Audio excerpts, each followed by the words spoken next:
નામ યાદ આવે છે દેવાયતભાઈ ખવડ, તમારા બહુ ખાસ ને જીગરી મિત્ર. એ મૈત્રી કઈ રીતના થઈ, બંને વચ્ચે મિત્રતા કઈ રીતના થઈ? મિત્રતા નહીં, અમે બે ભાઈ છીએ.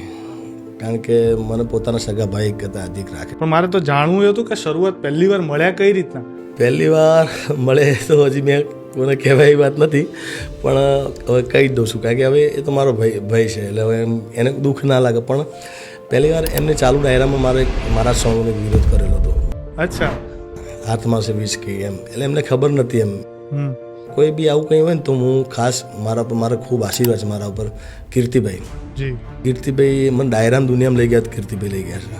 તો મેં કીર્તિબેન કીધું, મેં કીધું આ કાંઈ હું દેવાયતબેન એટલો મળ્યો નહોતો, તો મેં કહ્યું દેવાયતભાઈ ખબર છે અને મારો આવો વિરોધ કર્યો હતો અને અમે આજે પ્રોગ્રામમાં 2 જણા ભેગા છીએ.